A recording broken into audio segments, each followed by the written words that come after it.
Invincible et The Boys sont deux des séries de super-héros les plus populaires, mais l'échelle de puissance dans ces séries est vraiment différente.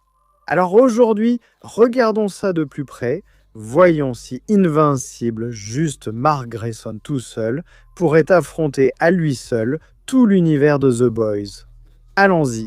Né en tant qu'humain Viltramite, Mark Grayson a fini par obtenir des super pouvoirs incroyables et a commencé à s'entraîner pour devenir un héros sous la tutelle de son père, Omni-Man. En tant qu'Invincible, désormais le héros le plus fort et le plus puissant sur Terre, Invincible fera tout ce qu'il faut pour protéger la Terre de toute menace. Surtout du danger éternel de l'Empire Viltram, désormais invincible. Eh bien, le gamin est un Viltramite. Tu sais, il était incroyablement fort et puissant quand il a commencé sa carrière de héros. Eh bien, il a arrêté un astéroïde qui allait détruire un pays sur Terre, il l'a stoppé net et l'a renvoyé dans l'espace. Et même si tu ne veux pas considérer son combat contre Omni-Man comme un vrai combat, il s'est vraiment battu contre Tula quand il a enfin arrêté de se retenir. Il a commencé à se battre comme si sa vie en dépendait vraiment. Eh bien, il a réussi à tenir tête à Tula, une guerrière Viltramite assez puissante. Ouais, il s'est quand même fait malmener par Omni-Man et Anissa, donc il a encore du chemin à faire avant d'affronter les élites Viltramites. Mais c'est déjà un début. C'était au moins assez impressionnant pour que l'Empire Viltramite le remarque et décide que ce combat signifiait que Mark était digne de son héritage Viltramite et qu'il prendrait la place de son père pour conquérir la Terre. Et Mark s'entraîne et se dépasse de plus en plus depuis ce moment-là.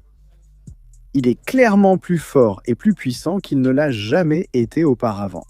Et encore une fois, Mark est un Viltramite, et les Viltramites sont incroyablement résistants, presque invincibles. Survivre à un combat contre Omni-Man est déjà l'une des plus grandes preuves de durabilité que vous verrez. Omni-Man le lançait littéralement tout autour de la planète pendant ce combat. C'est complètement fou. Il le frappait si fort qu'il provoquait des tremblements de terre et faisait trembler les montagnes. Mark a tout encaissé. C'est en fait assez cohérent pour lui parce que d'autres Viltrumites ont déjà fait des choses similaires. Et Invincible arrive quand même à tenir le coup et à encaisser. Sa résistance n'est vraiment pas à sous-estimer et il devient de plus en plus solide. Alors qu'avant, des hommes comme Rihanna pouvaient vraiment lui tenir tête. Maintenant, il ne représente plus rien pour lui. Invincible est même capable de survivre à des bombes nucléaires à bout portant et de continuer à avancer. Enfin, même si Invincible est très rapide, assez rapide pour voler jusqu'à la Lune en seulement quelques secondes et se déplacer facilement plus vite que la vitesse du son. On peut dire qu'il est le héros le plus rapide sur Terre et Invincible ne fait que s'améliorer au fur et à mesure de son entraînement. Après seulement 90 jours d'entraînement avec la GDA, Mark est devenu 138% plus puissant.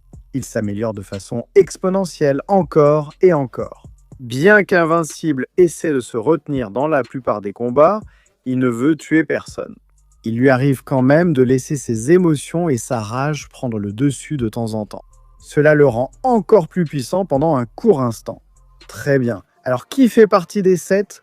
Qui amène-t-il dans l'équipe ? Eh bien, comme nous l'avons dit, ils sont clairement une parodie de la Ligue. Donc, on retrouve en fait beaucoup des mêmes archétypes, comme The Deep, qui est leur Aquaman. Le problème, c'est qu'il ne peut rien faire ici. Il n'est utile que lorsqu'il est dans l'eau, donc il est un peu une blague en plus de ça, et en plus, c'est un énorme pervers. Il est un peu plus fort que la plupart des gens, mais il n'a vraiment aucune expérience réelle de combat. Tu peux clairement le mettre à terre avec un bon coup de poing fatal. Starlight est étonnamment forte. Elle domine les gens normaux et les envoie valser. Elle peut même se battre contre Stormfront, la super nazie maléfique.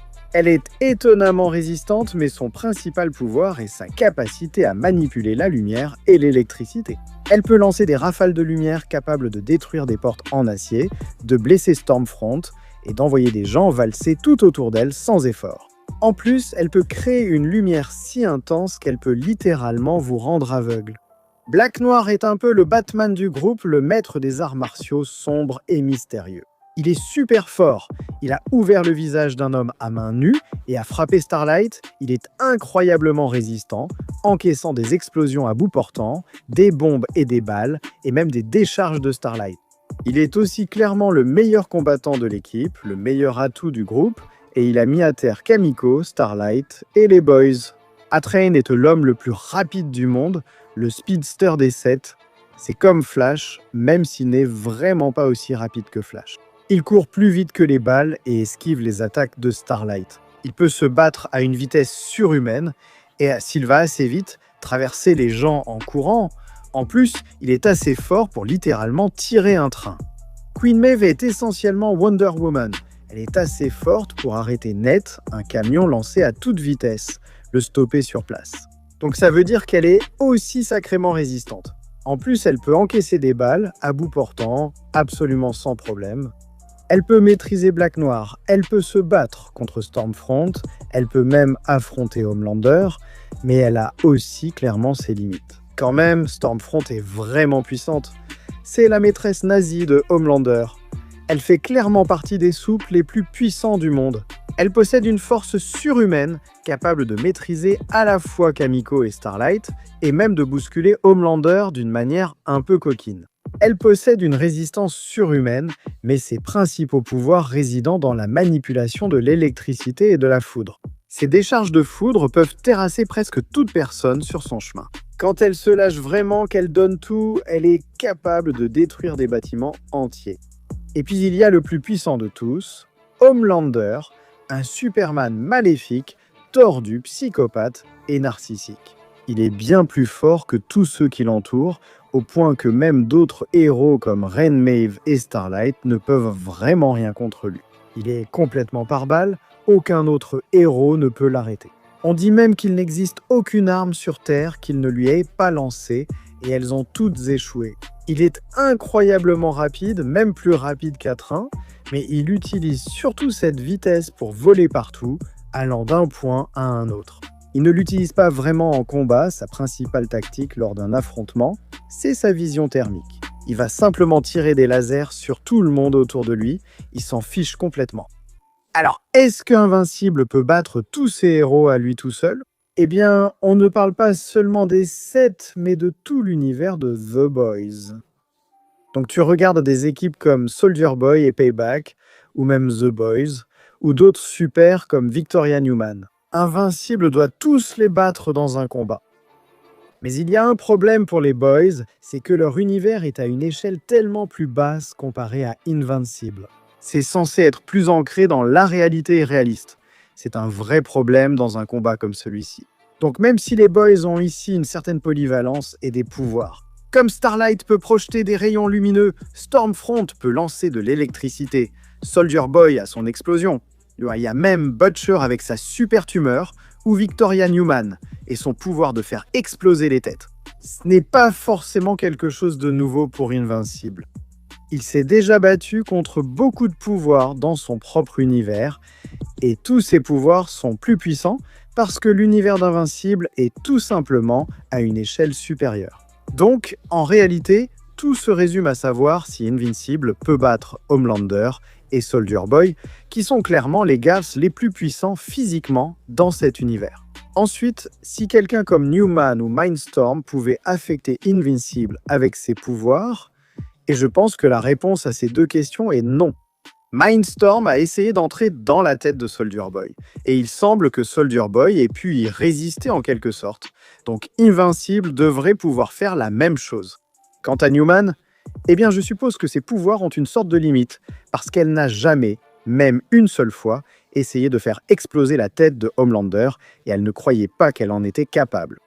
Deuxièmement, ils semblent tous les deux dépendre de la vue, et Invincible peut simplement se déplacer trop vite pour être vu.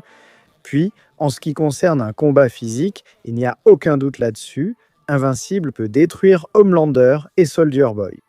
Honnêtement, le meilleur que ces gars-là nous ont montré, c'est à peu près au même niveau que le Mauler Twin. Un combat à fond entre eux n'a même pas suffi à raser une maison. Invincible se retient clairement contre les Mauler Twins, et il est assez fort pour vaincre toute une armée d'entre eux.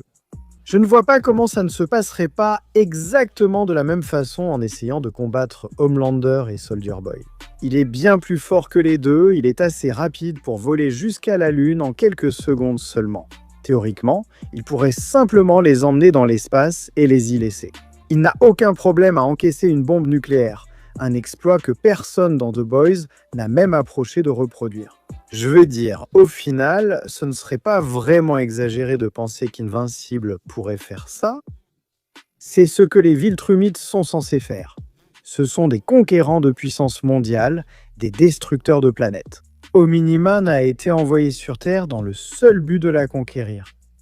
Un seul homme contre une planète entière, littéralement, une planète remplie de super-héros, et pas seulement ça, mais des super-héros compétents et même plus puissants que les Boys. Et les Viltrumites pensaient qu'un seul gars suffirait pour accomplir cette tâche. Et ils avaient raison.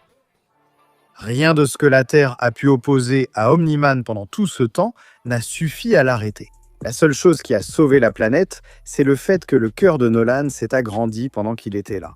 Ensuite, les Viltrumites ont vu Invincible se battre et ont vu à quel point il était puissant, et ils ont décidé que ce gars-là était aussi à la hauteur de la tâche. Conquérir une Terre. C'est plus puissant que les autres. Ils croyaient qu'ils pouvaient le faire, et Mark est devenu encore plus puissant depuis ce moment-là. Donc oui, il n'y a aucun doute dans mon esprit, s'il le voulait, Invincible pourrait affronter à lui seul tout l'univers des Boys. Honnêtement, ce serait assez facile pour lui.